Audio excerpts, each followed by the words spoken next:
안녕하세요. 자, 여러분. 오늘은 69조 있죠. 매수인의 목적물 검사와 통지 의무를 한번 해보겠습니다. 여기서부터 지난번에 68조까지 해드렸죠. 자, 매수인의 목적물 검사와 하자 통지 의무. 여기도 이제 조문을 좀 꼭꼭 집어서 여러분들이 기억을 좀 해두시면 좋아요. 사실은 이제 8월인데 시험이 얼마 안 남았잖아요. 안 남았지만 이렇게 조문을 좀 이렇게 마지막까지 좀 확인하는 것도 괜찮습니다. 조금 빠르게 제가 진행을 좀 해드릴게요. 자, 매수인의 목적물 검사와 하자 통지 의무. 시험에 거의 나오죠. 잘 나옵니다. 이것도 마찬가지로 매도인의 담보 책임에 대한 특식. 이제는 매수인에 대한 그죠? 담보 책임이 되는 거죠. 매수인도 동일하게 목적물을 검사하고 하자를 통지하도록 의무를 부과한 것이죠. 물론 이러한 규정들은요. 임의 규정이다. 그죠? 임의 규정이다. 임의 규정이다. 그래서 상인들 있죠. 당사자 간에 약정을 하면 검사 통지 의무를 부담하지 않습니다. 자, 첫 번째 1항 상인간이죠? 맞습니다. 매매입니다. 매매. 매매에서 그죠? 있는 거죠. 매수인은 목적물을 수령할 때 지체 없이 여기는 용어가 지체 없이다. 그죠? 지체 없이 검사할 의무가 있고 하자 또는 수량의 부족을 발견할 때는 즉시 여기는 즉시가 되어 있네. 즉시 지체 없이 즉시 매도인의 통지를 발송할 의무를 부담한다. 그래서 발송해야 되죠. 하지 않으면 어때요? 뭘 한다는 거죠? 담보 책임. 매수인이 담보 책임을 매도인에게 담보 책임 물을 수 있는 것을 할 수 없다는 거죠. 그 담보 책임이 바로 계약 해제, 대금 감액, 손해배상이죠. 그죠? 이걸 하지 못합니다. 그 매수인 너도 이러한 그 담보 책임 묻기 전에 매도인의 담보 책임 묻기 전에 너도 이런 의무를 부담해라 하는 의미에서 이제 담보 책임이 되는 것이죠. 근데 만약에 매매 목적물에 지금 금방 발견할 수 없는 하자가 있다. 이건 어떻게 할 거냐. 그죠? 지금 볼 수 없다는 거죠. 그렇다 하더라도, 마냥 발견할 수 없다고 해서 한참 후에, 이러한, 검사 하자 통지물을 부담하는 건 아니고, 설령 매매 목적물이 즉시 발견할 수 없는 하자가 있다 하더라도 매수인이 언제? 6개월 이내, 알겠죠? 6개월 이내. 6개월 이내에 발견한 때도 같다. 발견은 6개월 내에 하지만 통지는 어떻게 한다? 같다라는 말이 바로 저겁니다. 즉시입니다. 즉시 통지를 발송해야 돼요. 발견한 즉시 통지를 발송해야 돼요. 알겠죠? 발견한 즉시. 그래서 6개월 내에 발견하고 통지하라는 뜻이 아니에요. 알겠죠? 그거 꼭 알아둡니다. 발견한 때도 즉시 통제해라. 알겠죠? 즉시 통제해라. 통제해라. 요거 꼭 기억해 두십니다. 그럼 뭐 6개월 지난 후에 한 거는 어떻게 할 거냐? 도저히 발견할 수 없는 건데 거기에는 이제 학설 대립이 있는 거니까 여러분들은 거기까지 터치할 필요가 없는 것이고 전문의 정확한 해석으로 마무리 지으시면 됩니다. 그 다음에 두 번째, 매도인이 악일 때는 당연히 적용하지 않죠. 매도인을 보호하는, 다시 매도인에게 유리한 규정들이잖아요. 그랬을 때는 매도인을 위한 규정이죠. 그러니까 매도인이 악이면 안 되는 거죠. 그렇게 하고 넘어가겠습니다. 이 정도면 될 것 같아요. 자, 판례 기출도 한번 보시면 이게 뭐라고요? 다시 말해서 매수인의 목적물 검사 통지 의무의 적용 범위가 나오거든요. 판례가. 그럴 때, 요 판례 기출 1번 정도를 하나 좀 알아두셔야 돼요. 상인과 매매에서 매수인이 목적물 검사 통지에 관해서 정한 69조가 유상계약에 대한 일반의 타당한 규정이기 때문에 상인 간의 수령을 정한 건물의 임대차 계약에도 준용된다. 안 돼요, 안 돼. 안 돼요. 민법에 비교할 게 있죠. 비교할 게 있다면, 민법의 매도인의 담보 책임 있잖아요. 여기에서는, 어, 유상계약에 준용하는 규정이 있습니다. 규정을 두고 있어요. 규정을 두고 있는데, 상법에는 그러한 규정이 없어요. 상법은 그러한 규정이 없습니다. 민법에 567조라는 규정이 없어요. 민법의 567조는 유사한 그죠? 매매 간의 유사한 규정에 유상계약이 준용된다. 있는데 우리 판례는 어떻게 돼요? 상법에는 이런 567조 같은 규정이 없다는 거죠. 없기 때문에 적용하지 않는다. 그래서 준용되지 않는다. 그렇게만 알아두시면 되겠습니다. 그 내용을 여러분이 기억을 해주셔야 돼요. 판례 원칙. 자, 그 다음에 2번도 한번 알아둘까요? 판례 문제 2번도 보시면 여기에 상법 69조는 채무불이행에 해당하는 이른바 불완전 이행으로 인한 손해배상 책임을 묻는 청구에도 적용된다. 안 돼요. 안 돼요. 왜냐하면 채무불이행에 해당되는 건 담보 책임이 채무불이행과 담보 책임은 구분하는 것이거든요. 채무불이행은 채무불이행 법리로 하면 되는 거죠. 그죠? 법정 담보 책임은 아니라는 거죠. 그래서 채무불이행의 한 유형인 이 불완전 이행도 어디에 채무불이행으로 해결하면 돼요. 채무불이행의 유형은 뭐가 있습니까? 이행지체, 이행불능, 불완전이행 세 가지 있잖아요. 그죠? 이건 채무불이행으로 물어야 되지 담보 책임으로 부담하지는 않습니다. 그렇게 알아두시면 될 것 같아요. 나머지 여러분 보시도록 하고요. 그 70조로 바로 넘어가 보도록 하죠. 70조. 수량초가 아닌 거죠. 매수인의 목적물 보관 공탁 의무죠. 이것도 매수인의 의무죠. 앞쪽에서 봤던 매도인의 목적물 보관 공탁 의무와 다른 점이 있다 그랬죠.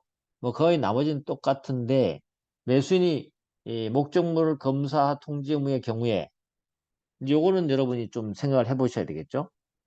조문을 읽을 때 매수인이 목적물 검사하자 통지 의무를 했잖아요. 하면 매수인이 뭘 할 수 있어요? 매도인에게 담보 책임으로 계약을 해지할 수 있겠죠. 해지하게 되면 어때요? 갖고 있던 매도인이 매수인이 넘겨준 물건이 있을 거 아니에요. 그죠? 그 물건, 물건은 어때요? 넘겨줘야 될 거 아니에요. 매도인에게. 그죠? 예, 그럴 때는 매도인의 비용으로 보관 공탁해줘야 돼. 원래 민법상 매수인은 어때? 이런 보관 공탁 의무가 없잖아요. 그죠? 상인이기 때문에 가능한 건데, 그래, 뭐 보관 공탁은 좋다. 근데 목적물이 멸실훼손될 염려가 있을 때는 어떻게 돼요? 빨리 팔아야 되겠죠. 경매를 해야 되겠죠. 이 경매 부분은 어때요? 법원에 허가를 얻어서 경매하도록 돼 있다. 이게 뭐와 다른 점이에요? 앞쪽에 봤던 매도인의 목적물 보관 공탁 의무와 다른 점이에요. 그게 67조에 나오는 거죠. 다른 점이죠. 67조는 뭐라 그랬어요? 법원의 허가 없이 매도인이 경매할 수 있었잖아요. 그죠? 매수인은 그렇지 않습니다. 됐고요. 마찬가지로 매수인이 경매한 때는 통지 발송한다. 그 다음에 사망을 조심해야 되죠. 매도인의 인도 장소가 목적물 인도 장소가 매도인의 영업소 또는 주소와 동일한 특별시, 광역시, 군에 있다. 그때는 매수인이 목적물 보관 공탁 의무가 적용되지 않습니다. 왜? 동일한 특별시, 시군에 있기 때문에 그날 가져가면 되는 거잖아요. 그죠? 가져가기 때문에 요거는 먼 거리에 있을 때 얘기하는 것이고 가까운 거리에 있는 주소와 동일한 매도인의 영업소 또는 주소와 동일한 특별시, 광역시군에 있을 때는 이 매수인의 목적물 보관 공탁 의무는 적용되지 않는다까지 알아두시면 됩니다. 그래서 지역적 제한도 있다라는 걸 느끼시면 되겠네요. 그 다음에 71조 수량 초과 등의 경우에 매수인의 목적물 보관 공탁 의무. 당연히 이것도 매수인에겠죠. 부과하는 것이기 때문에 크게 뭐 문제가 안 됩니다. 그냥 보시면 되는 것이고. 자, 이렇게 해서 우리 매매 특징도 끝났어요.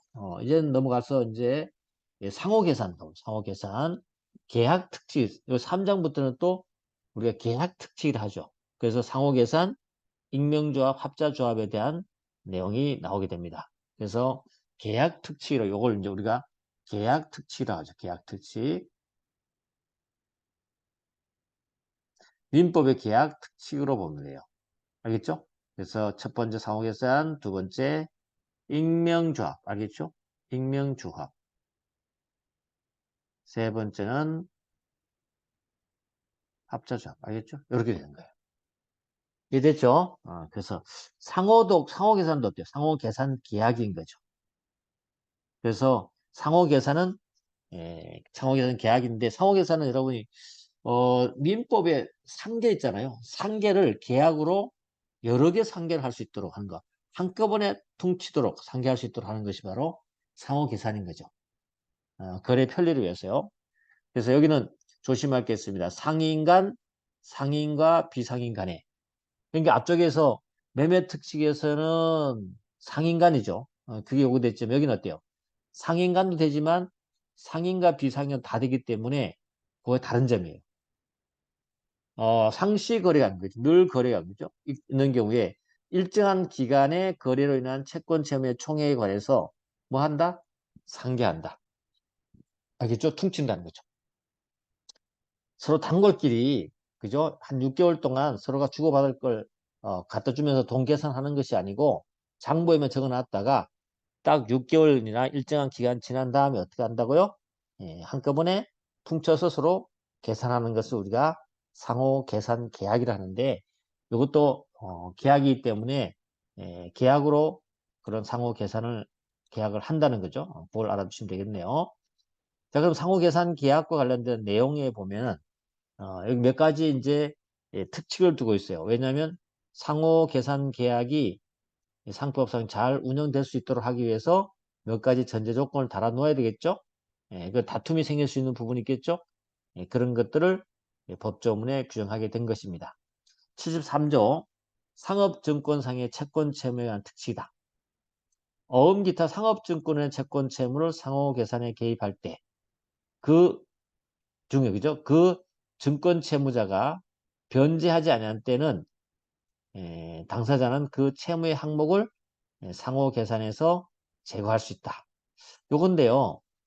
이거 하나 좀 알아둘 게 있다면 사실은 상호 계산 계약에 일반적인 상업증권은 포함되지 않는 거예요. 원칙적으로 포함되지 개입 안 됩니다만은 이 상업증권 있죠. 예를 들면 어음수표가 그 자체로서 서로의 어떤 매매 대가처럼 있죠. 서로가 하나의 대가 관계로서 주고받았을 때 예를 들면 어음 같은 거 어때요? 어음 100만 원짜리를 할인해서 50만 원에 이렇게 넘겨줬다든지 그런 거죠.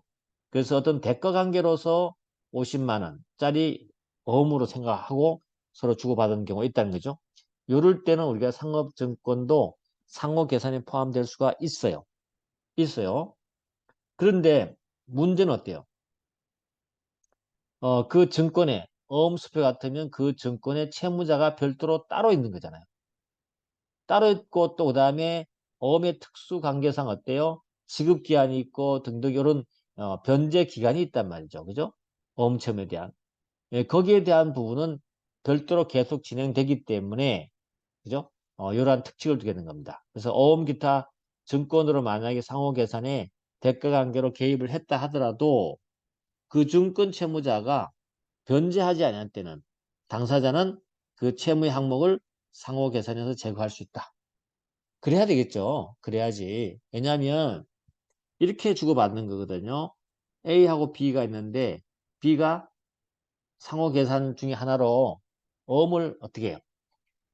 갑이 발행한 어음을 갖고 있다가 50만 원에 할인해서 넘겨줬어요. 할인해서 뭐 배서 양도했겠죠. 그쵸? 이게 원래 100만 원짜리인데 그럼 A는 이 상호 계산에 여기에 이제 50만 원을 주고 받기로 하고 했기 때문에 상호 계산에 포함시킬 수는 있는데 A는 그러면 100만 원짜리 50만 원 받는 이유는 뭡니까? 현금 주고 돈 주고 받는 대가 관계로 받는 이유는 뭐예요? 나중에 어음을 가지고 지급인에게 가서 이 100만 원을 받아서 50만 원을 남기고자 하는 이유가 있는 거죠. 그렇잖아요? 그런데 만약에 이 증권 채무자 갑이 변제를 하지 않는다 그러면 어떻게 되는 거야? 나중에 어떤 기간이 지나서 만약 퉁쳐버리면 A가 손해볼 거 아니에요. 그렇죠? 그런 부분이 있기 때문에 이럴 때 증권 채무자 변제하지 않을 때는 당사자는 그 채무 항목에서 빼서 그죠? 어음 채무의 법률 관계로 해결하도록 하게 하는 거죠. 알겠죠? 그런 의미에서 이게 37, 73조는 뺄 수 있다. 원래 상호계산 불가분의 원칙에서 그 상호계산 기간에는 당사자 간에는 채권 채무 관계를 소멸시키거나 제거할 수 없어요. 그죠? 없는데 그렇다. 그렇게 알아두시고 상호 계산 기간은 보통 약정으로 정하지만 없으면 6개월 한다. 됐고요. 계산 승인과 의다. 당연히 뭐 나중에 이제 기간이 지나면 어때요? 계산서를 승인하겠죠. 예, 승인했을 때는 서로 이의를 제기 못하고요. 예, 만약에 사고나 탈루가 있을 때는 고칠 수가 있습니다. 그 다음에 잔액 채권에 대한 법정이자다. 그렇죠. 상호 계산 기간에 있을 때는 약정이자가 있을 수 있고요. 그 다음에 잔액 채권. 다시 말해서 계산이 끝나고 서로 퉁치고 난 다음에 상대방에 줘야 될 그러한 예, 채권 있죠. 채무 이런 것들은 다시 새롭게 법정이자가 발생하는 것이죠. 그래서 상계로 인한 잔액에 대해서는 채권자는 계산 폐쇄일, 그죠? 계산 폐쇄일 이후 이때는 법정이자를 청구할 수 있는 거죠. 그 전까지는 약정이자를 받다가 상호 계산 끝나고 난 다음부터는 법정이자가 붙게 되는 거죠. 됐죠? 그래서 이 항은 이제 약정이자를 얘기하는 겁니다. 법정이자에도 불구하고 당사자는 상호 계산에 개입한 날로부터, 그죠? 이자를 붙일 것을 약정할 수 있다. 뭐 그런 거잖아. 이런 거 쭉 있잖아요. 서로 상호 계산 기간이 쭉 있잖아요. 그죠? 이런 기간인데 여기에 하나씩 발생하는 이 서로 상호 계산 관련되면서 여기서 약정 이자를 붙일 수 있단 말이에요. 그래서 여기 와서 6개월 딱 지나고 어때요? 계산이 끝나잖아요. 서로 줄게 뭐 1,000만 원 있다 하면 어때요? 전액 채권이죠. 이런 것들은 어때요? 이때부터 뭐가 있다? 법정 이자가 있는 거예요. 알겠죠? 법정 이자가 있는 거다. 그래서 이걸 이중 이자라고 합니다. 알겠죠? 뭐 그렇게 알아두시면 될 것 같고 다 여러분 기본할 때 다 배웠던 겁니다. 해지할 수 있나? 해지할 수 있죠. 각 당사 언제든지 할 수 있다. 왜 그렇습니까? 이게 상호 계산 계약이라고 했어요. 계약. 계약이니까 언제든지 할 수 있다. 됐습니다. 그 정도 알아두시면 되는 거고 그 다음에 넘어오셔갖고 여러분하고 이제 익명조합을 볼 건데 익명조합은 뭐 현실적으로 많이 활용되고 있는 하나의 개인 간의 숫자의 모습들입니다. 그렇기 때문에 여러분이 알아두고 늘 시험에 나옵니다. 익명조합의 구조는 여러분 잘 알 겁니다만은 여기서 설명하기 좀 많이 하긴 좀 그렇습니다. 하지만 간단하게만 하면 A 조합원이 있고 갑죠 영업자 요 그림을 항상 알았죠. 조합원 영업자 그 다음에 제3자 이렇게 구성된다. 그죠? 그럴 때 조합원하고 영업자는 당연히 법률 관계 있지만 대외적으로는 영업자가 영업을 하기 때문에 을과의 관계에서는 A와 조합원과는 전혀 관계없다. 알겠죠? 관계없다. 단지 이제 조합원이 갑에게 영업자에게 명의대여를 했을 때만 제3자의 책임지는 경우가 발생할 수 있다. 이해됐죠? 그리고 조합원은 출자하고 갑은 그 출자 금액을 자기 재산으로 해서 영업을 해서 이익이 나면 조합원에게 넘겨주는 것을 우리가 익명조합이란다. 됐습니다. 자, 익명조합은 당사자 일방이 상대방 영업을 위해서 여기 영업자죠. 위해서 출자하고 영업자는 상대방은 그 영업으로 인한 이익분배입니다. 그래서 이익이 발생해야 됩니다. 알겠죠? 이익이 발생해야 돼요. 이익 발생하지 않고 그냥 손해가 나더라도 뭔가 돈을 주겠다, 이익을 주겠다고 한다 그러면 그는 익명조합이 아니에요. 알겠죠? 익명조합이 포함되지 않습니다. 반드시 여기는 본질적 요소예요. 그래서 이익을 분배하는 건 익명조합에서 이걸 뭐라고 하냐면 우리가 본질적 요소라 그래요. 알겠죠? 본질적 요소란다. 됐습니다. 됐고요. 그 다음에 이걸 우리가 익명조합이라 한다. 그러면 조문 관계를 한번 천천히 살펴보도록 하죠. 그 79조 가보면 익명조합원은 반드시 뭘 해야 돼요? 출자를 해야 된다. 출자를 하면 그 출자 금액은 누구의 것이 되느냐? 우리 법은 어때요? 79조를 두고 영업자의 것으로 아예 간주해버립니다. 익명조합원이 출자한 금전 있죠? 이런 재산은 영업자의 재산으로 보는 거죠. 그래서 이 영업자 재산을 영업자가 함부로 사용했다 하더라도 횡령죄라든지 그런 죄는 성립되지 않습니다.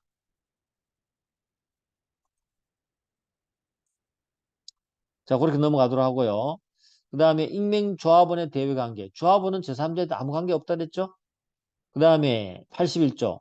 그렇지만 81조에 의해서 제3자에게 책임질 수 있다. 익명조합원이 자기 성명을 영업자의 상호 중에 사용하게 하거나 자기의 상호를 영업자의 상호로 사용할 것을 허락한 거죠. 허락한 거죠. 이게 바로 명의대자죠. 그럴 때는 그 사용 이후에 이게 중요해요. 시험 이런 시험 포인트 나오는데 허락했다. 여기까지 명의대여자 맞다. 명의대여자로 책임진다. 그렇죠?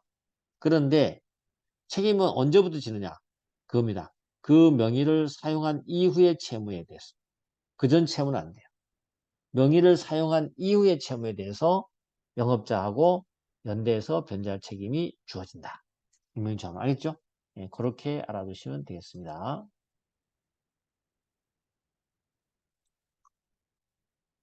그 다음에 이제 82조 이제 이익배당과 손실분담이죠.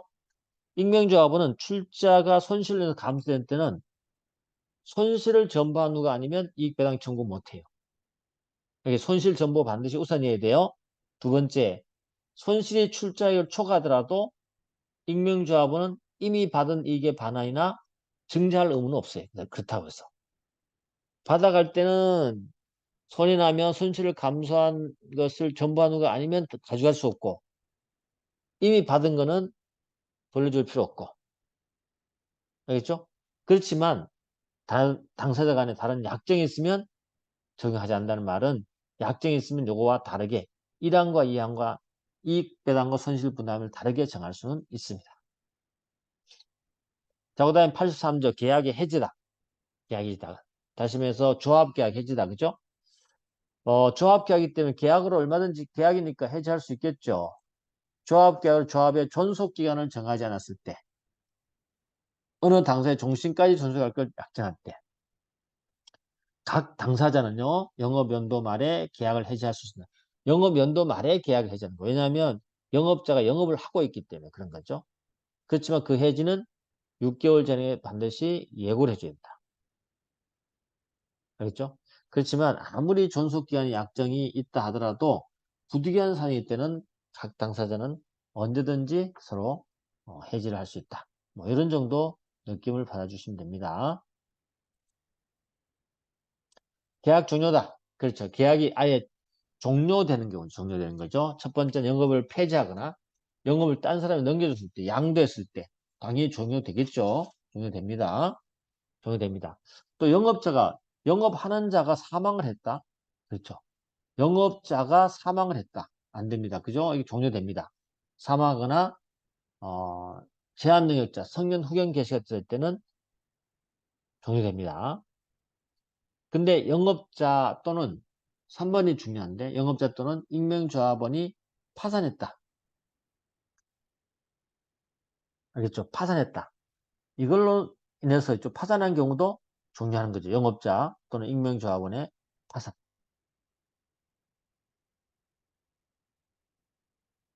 됐죠? 그렇게 하면 될 것 같습니다. 전문 문제니까 잘 보시고. 자, 그 다음에 계약 종료 효과입니다.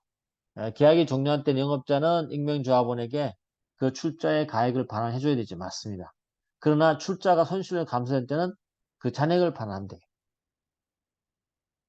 잔액을 반환한다. 그렇게 하면 되겠네요. 나머지 뭐 신용노무 출자의 금지, 감시권, 업무집행회사의 대표권 금지 뭐 이런 것 좀 있는데 보면 될 것 같고요. 그러면 오늘 여기까지 하고 내일은 또 합자조합부터 시작하겠습니다. 고맙습니다.